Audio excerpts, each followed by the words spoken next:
Good day mga ka-airsoft. Good day mga ka-bigman.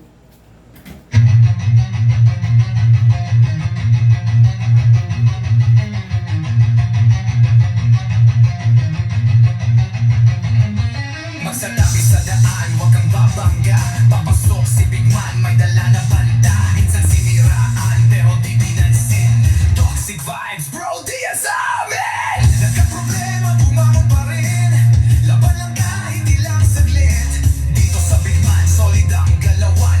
Tunay na negosyo, hindi lang yabangan. Customer namin laging satisfied.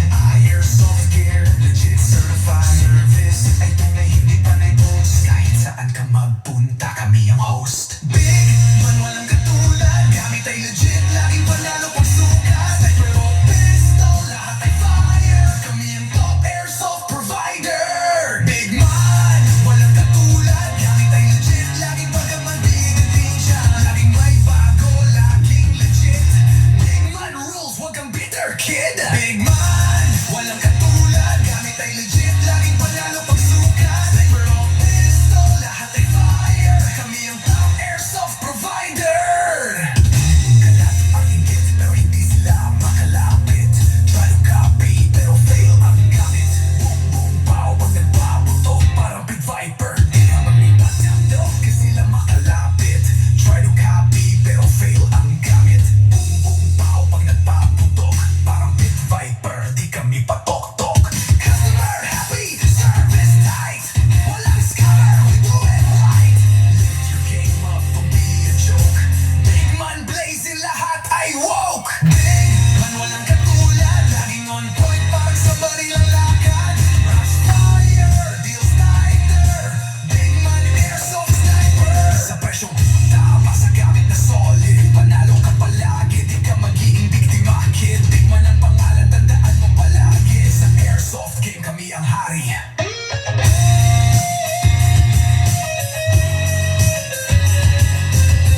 Big Man, di mo kayang magpatag.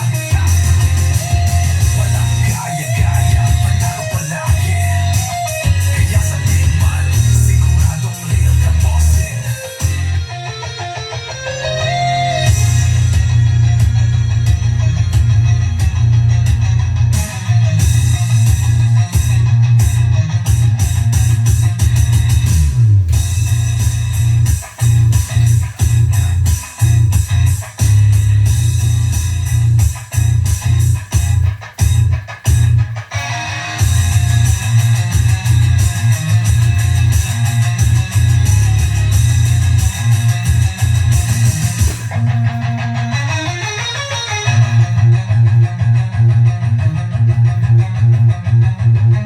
Big Man, mukha yang tapagan.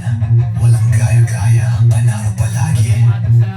Kaya sa Big Man, siguradong real ka, bossing.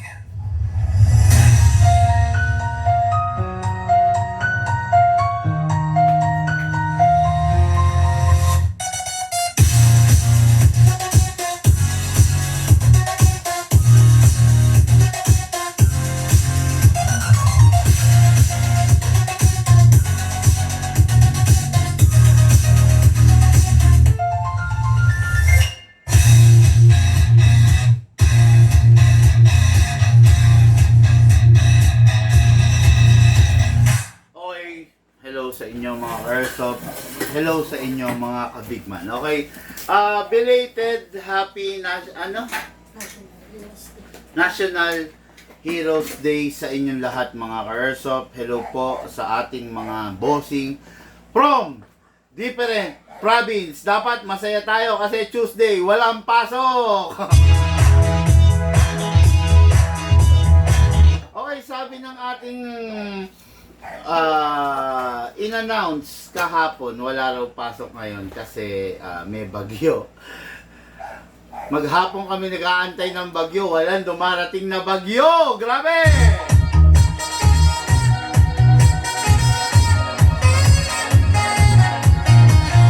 Wala pong dumarating na bagyo, sa totoo lang, no?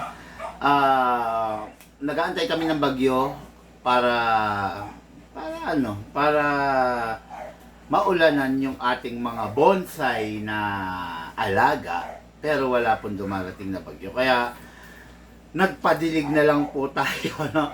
Okay mga ka-airsoft, no? Review and unbox ng unit ng ating mga ka-airsoft from different province.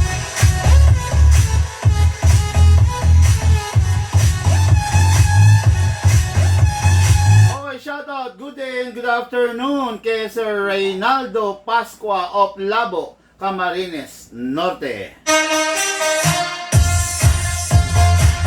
Unit ng ating ka-airsoft, the Assassin Edition of the SRC SR4 Carbine, the Micro CQB, yung pinakasikat, pinakamalupit, ginugusto ng ating mga ka-airsoft ngayong panahon na to, the Micro CQB. Hello po, Reynaldo Pascua.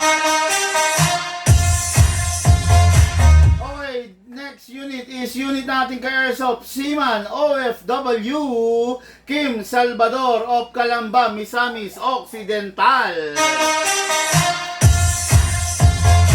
Okay, unit niya is the 1911, the Tanggol Edition. Hindi siya 1911 D-Day, the 1911, the Drug Lord's Pistol. Unit natin ka-airsoft, Kim Salvador. Shout out, good day and good afternoon, Johnson Hernandez of Tagum City, Davao del Norte. Unit niya, the competition grade, yung pang-competition, pang-laro, pang-brutal na laruan na firing, the CC Shadow 2, the Orange Edition, the Everyman's Dream, the Shadow 2. Okay. Tatlong unit, ouch! Tatlong unit, tatlo sa pinakamalulupit na unit, tatlo sa kilalang unit. Nandito sa ating harapan ngayon, i-review and unbox natin. Pero before that, bago ako dire-diretso, no? Mga ka-airsoft, we have to admit the fact na iba ang unit na competition grade, iba ang unit na collector's edition. Okay? Yung unit na competition grade is masasabi natin unit na napaka the best for a daily activities of firing, no? Daily firing, daily pistol. Yung unit na collector's edition, yan naman yung unit na napakasarap makita sa display center mo.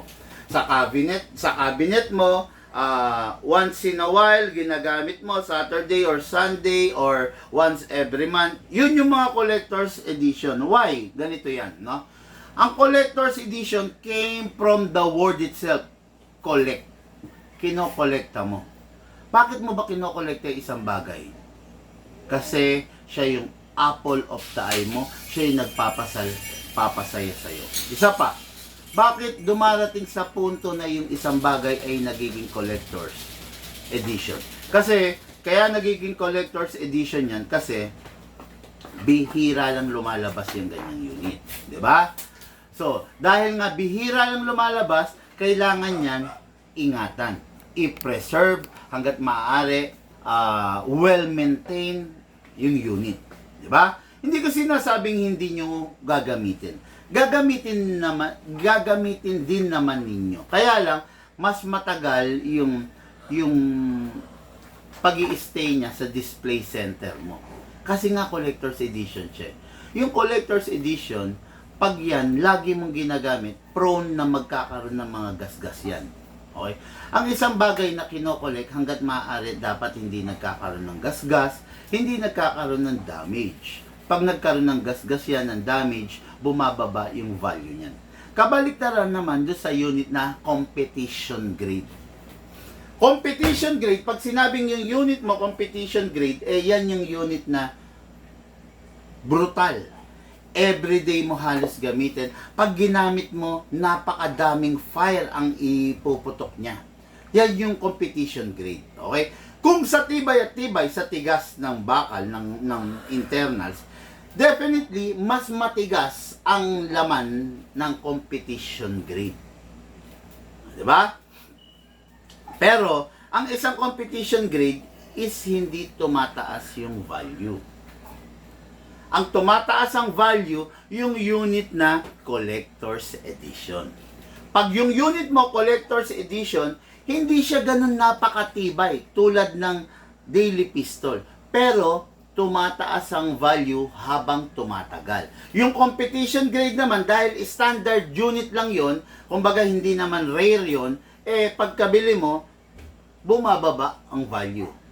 Okay? Kaya, kahit magkaroon ng gas-gas, yung unit, okay lang. Bumababa ang value. Pababa naman kasi talaga siya. Nagkakaroon ng gas-gas, okay lang. Battle scar yun. Di ba? Walang iniwan. Ganito ha. Napapansin nyo ba? Bakit yung mga PO3, yung mga patrolman, pagdating sa hanay ng pulisya, siya yung nakasabak doon sa field. Di ba? Siya yung inilulusob, siya yung iniresponde kung merong trouble, kung merong kaguluhan, riot, may huhulihin, may dadakipin. Yun yung mga isinusubo. Patrolman, PO1, PO2, PO3, SPO1, di ba? Ganon. Bakit? Bakit yung mga general, mostly sila yung nagbibigay ng command. Mostly yung mga general, sila yung nasa office. Mostly sa general nagre-report yung mga mabababa na sa hanay ng pulis. Kasi mas importante ang role ng general over the patrolman. We have to face the fact na ganun talaga, no? Kumbaga, yung mga nasa lower position is nagre-report dun sa general, sa major. Bakit si major, si general, nasa opisina, sila yung nagbibigay, sila yung nagdi-dispatch. Samuel, puntahan mo ngayon. Samuel, back up ka doon. Siya yung nagbibigay ng gano'n. Kasi mas importante yung role niya. Okay? Ganun din sa barrel. Yung mga standard unit, sila yung mga daily pistol. Pak, pak, pak, pak, pak, pak. Pero yung mga collector's edition, sila yung mga naka-display. Yan, di ba? Kasi nga, mas importante, mas mahal yung role na ginagampanan nila.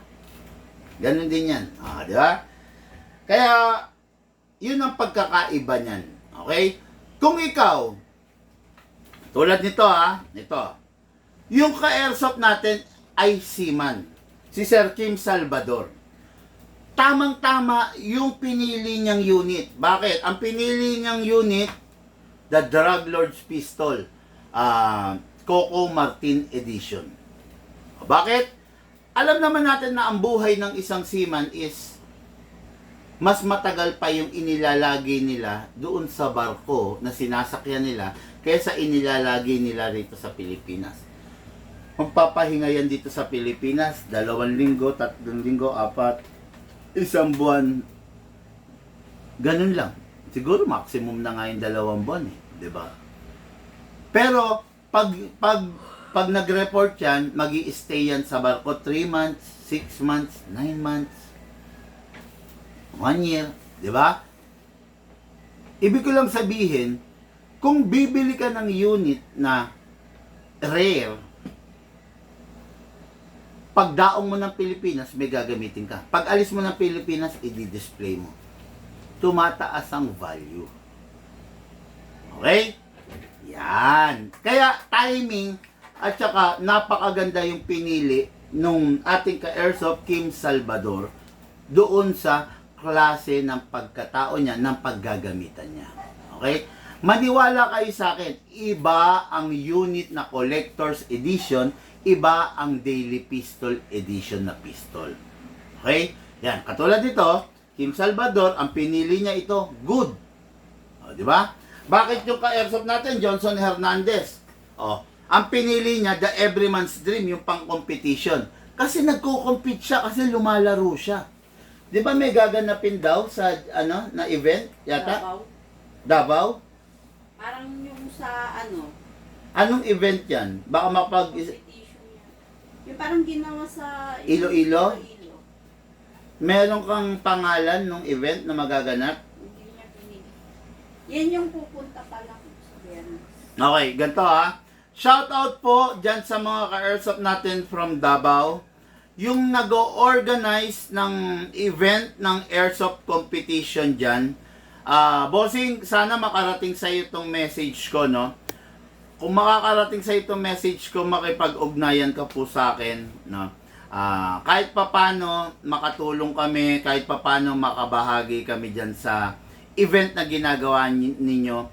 Pwede ako mag-sponsor ng mga consumables like silicone oil, green gas, at saka syempre, lalong-lalo na yung BBs, no? Pwede ako mag-sponsor sa inyo dyan, bossing. Magkita-kita po tayo dyan. Okay po? Ayan, ha? Okay, bossing, let's roll this unit. Then, Reynaldo Pascua of Labo, Camarines Norte. Ito, napakaganda. Yung sikat na sikat natin. Okay? Start po tayo. Review and unbox ng unit ng ating mga bossing. Grabe, ayaw. Nag-close kasi to eh. Ay, nag-ano to eh. No? Ulit tayo. Take two, ha? Take two. Okay, mga airsoft. Dire-diretso tayo. Review and unbox ng unit ng ating mga bossing.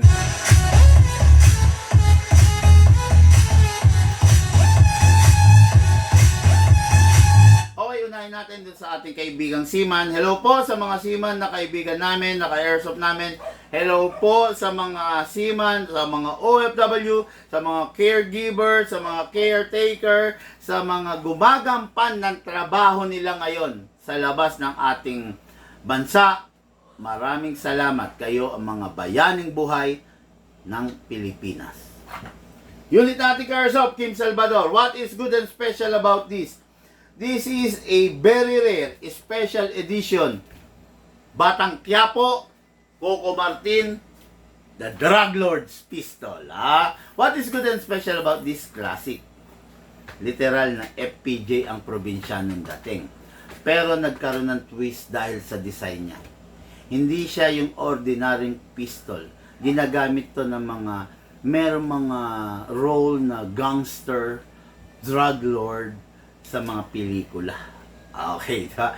Napakaganda niyan. Hindi drawing yan, hindi paint yan, hindi pintura, basta na hindi tinta, naka-engrave yan. Makikita ninyo, napakaganda, napakalupit. Diba? Okay, ito yung unit ng ating airsoft. Tulad ng sinasabi ko, ito yung unit na hindi bumababa yung value. Ito yung unit na habang tumatagal, tumataas ang value. Okay? Ito yung unit na masasabi natin na napakasarap gamitin. Okay? Ito yung unit na talagang ipagmamalaki at ipagyayabang mo. The Drug Lord's Pistol, the hindi siya everyman's dream. Mali na ako. The Drug Lord's Pistol, okay? So ngayon, let's release the magazine. Sino yun? Let's release the magazine. Ako po, ayan na. May nandyan na yung mag-walk-in. Pero, di bale, diretso lang natin to. Bilisan mo na lang. Hindi ko pwedeng bilisan. Antayin niya lang, sandali lang. Okay? Okay, press the valve number 1, then spray silicone oil. Dito sa output valve. Ay, sir. Dali lang, sir, ha? Upo po muna kayo.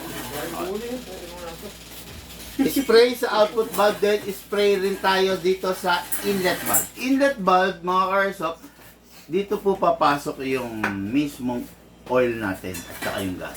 Output valve, ito yung regulator, no? Regulator para ma-regulate yung lalabas na hangin. Okay? So, this is the magazine. Ang lalagyan ng oil dito, dalawa. Okay? Next unit natin is the 1911 Batang Edition. Batang Quiapo Edition, the Coco Martin Edition. Ito yung mismong ginagamit ni Direct Coco, CCM Production. Okay? Kasa, ilak manually, spray ng silicone oil sa nozzle, spray dito sa slide stopper. Okay? Then release, then rest. Lalagay tayo ng hangin. Okay, high-end version to ng unit na WE, pero it doesn't mean na pwede siya sa different types of gas. Isang gas lang ang pwede nyo gamitin sa kanya, 12 kg lang. Okay, hindi pwede mag-14, hindi rin po pwedeng gumamit ng CO2. Kailangan 12 kg lang, upside down, then press down. 2 seconds only, mga bossing. 1, 2. Oh, big man, bakit 2 seconds lang? Bakit yung sa pinsan ko, yung sa bayaw ko, yung sa biyanan ko, kung naglalagay sila 5 seconds, 7 seconds? The reason is hindi upgraded yung unit nila. Okay? Itong hinahawakan natin na to na unit. Number 1, naka-fine tuning, naka-trigger job, hammer protection pad, naka-hapa rubber. Kargang upgrade, 4. Yung 4 na yon will cost you around 8,000 pesos. Pero libre mo lang makukuha yung upgrade na yon dito sa Big Man. Okay? Halimbawa, bumili ka ng unit hindi upgraded. Eventually, na-realize mo, ay, kailangan pala ipa-upgrade to, ipa-upgrade to, ipa-upgrade to. 8,000 ilalabas mo. Pero ngayon, nakapasok lahat dito yun. 4 na upgrade, 8,000. Okay? Wala ka nang problemahin pa, di ba? Okay, ngayon, magazine, takin pababa, then place your other thumb here, para kung sakali lang, wag naman, mabitawan mo to, hindi siya hampas dito. Pag humampas siya dito, pwede siyang mabasag. Okay? All the way, dito ilalagay yung bala. Medyo, may kahirapan lang talagang lagyan to, no? Pero, hirap kang lagyan. Kasi malakas yung spring. Naano ako. Nanggigigil ako. Malakas kasi yung spring nito mga Airsoft kasi bago. Pag yung unit bago, putyang, ayan, ang hirap oh. Atakin kita. Okay then, ayan. Lagay ko lang itong mga tumapon mga Airsoft na bahala ha, sayang. Okay. Pero huwag kayo magpupulot ng bala, huwag kayo magre-recycle ng bala, no? Halimbawa, yung bala is naiputok nyo na wag nyo nang gagamitin pa ulit. Okay? Pasok sa unit. Kasa. Ready to fire. Okay. Firing mga Airsoft. Firing! Open slide kasi wala na po siyang bala. Next thing to do, release the magazine, release the slide. Then rest the hammer by pressing the trigger. Okay. Unit ng ating ka-Airsoft, Kim Salvador, ang kaibigan nating seaman naka-airsoft na ngayon ay dadaong ang barkong sinasakyan niya sa Pilipinas at mamamahinga siya ng 3 weeks. Then, sakay ulit sa barko. Maraming salamat sa iyo, Kim Salvador, Calamba, Misamis Occidental. Unit mo, ready for packing and ready for shipping. Okay, before I forgot, yung unit mo is a silver edition. Mas maganda kung hindi nanggigitata sa oil. Bago itabi unit, make sure walang lamang bala at dapat walang lamang hangin. Press mo lang para sumingaw. Okay, then, punasan mo lang kasi yung minsan yung mga acid sa kamay natin, hindi lang natin napapansin, pero sila yung nagpapapangit sa unit, no? So, ready for packing and ready for shipping. Babiyahin na po ito sa'yo.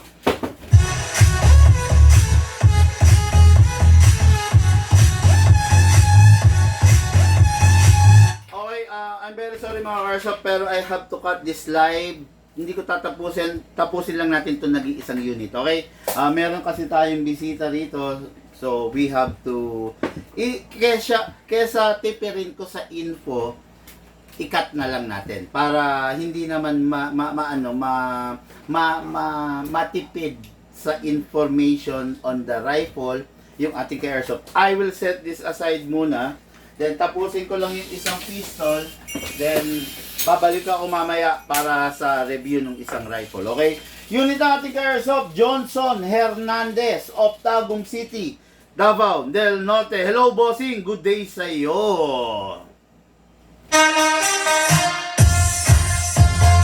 Okay, this is the everyman's dream, the Shadow 2. Gusto ng lahat. May bragging rights. Pag nakita, pag kuminang sa mata ng nakakaintindi, naku po. Gumagamit mayor, congressman, senador, di ba? Senate of the House of the Senate. Okay, yan ang mga client natin dito sa mga ganitong unit na to. Okay? Ito yung pinapangarap ng lahat. Why? Because sa accuracy niya, no? Pag ganito ang unit mo, don't expect of power, sorry. Pero pagdating sa accuracy, ibibigay niya sa'yo. Okay? Ang pinagkaiba nito doon sa nauna, 1911, pagpuputok ka dahil napakalakas ng recoil, same as 2011, pak, pak, pak, ganun ang putok. 'Di ba? Kumbaga may lag, you need to refocus every time na puputok ka. Pero pag ganito, kasi nga, sinadya pinahina ang recoil nito, kita nyo, ang liit lang ng slide, oh. Liit lang. Firepower nito, pak, pak, pak, pak, pak, pak.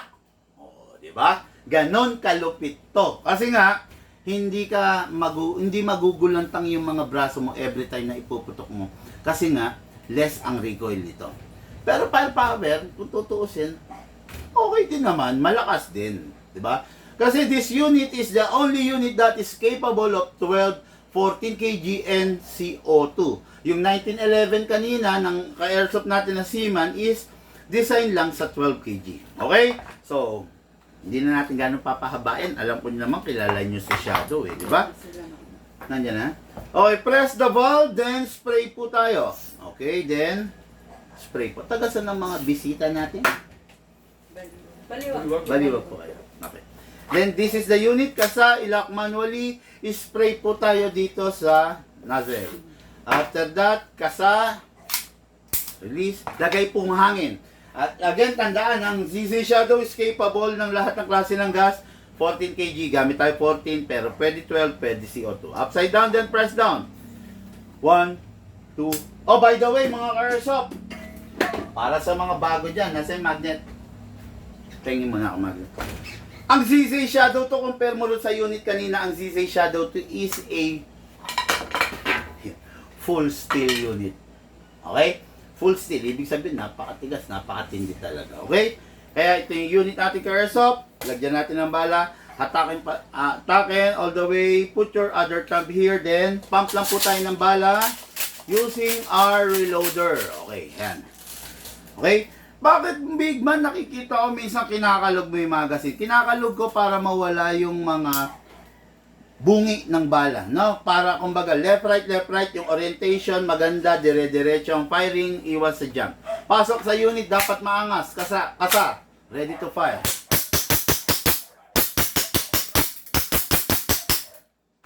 Whew! The game changer, the Shadow 2. Release the magazine, release the slide, press the hammer by pressing the trigger. Yung unit, kung gagamitin pa bukas, okay lang, nandyan yung tirang hangin. Pero kung sa tingin ninyo, a week or two, hindi nyo gagamitin, much better kung itatabi ninyo ng walang bala at wala lamang hangin. Pasingawin, grabe daming hangin. By the way, nakalimutan ko ha, yung 2 seconds na nilalagay natin dito is capable of 50, 60, 70 rounds. Why? Upgraded po kasi. Unit natin ka-airsoft. Johnson, Hernandez, Tagum City, Davao del Norte. Again. Yung nag-organize ng competition dyan sa Davao, sa Jensan. Sana makarating sa ito. I-message mo kami sa page. Pwede ako mag-sponsor. Bossing, no? Papadalan ko kayo ng gas, silicone reloader. Gas, silicone reloader at saka bala. Okay? Huwag pong mahiya. Wala naman ako hinihingi kapalit. Ang gusto ko lang mag-enjoy lahat. Hindi lahat may pambili ng gas, hindi lahat may pambili ng bala. Minsan dumarating yung mga ka-airsoft sa puntong short, 'di ba? Walang panggastos, pero hayaan ninyong sumali ang pwedeng sumali, mag-practice ang gusto mag-practice, ilarga ninyo yung ipapadala kong sponsor na gas and bala. Okay? Mga ka-airsoft, thank you po. Lahat po tayo nagmula sa iba't ibang larangan, pinagbuklod, pinag-isa ng iisang libangan. Yung po paglalaro ng airsoft, patid sa inyo ng inyong lingkod, Big Man, pero bago ko kayo iwanan, pakinggan ninyo to. Walang katulad, gamit ay legit, laging panalo pag sukat. Sniper o pistol, lahat ay fire. Kami ang top airsoft provider. Big Man, walang katulad, gamit ay legit, laging pagaman din siya. Laging may bago, laging legit. Big Man rules, wag kang bitter kid. Big Man, walang katulad, gamit ay legit, laging panalo pag sukat. Sniper o pistol, lahat ay fire. Kami ang top airsoft provider.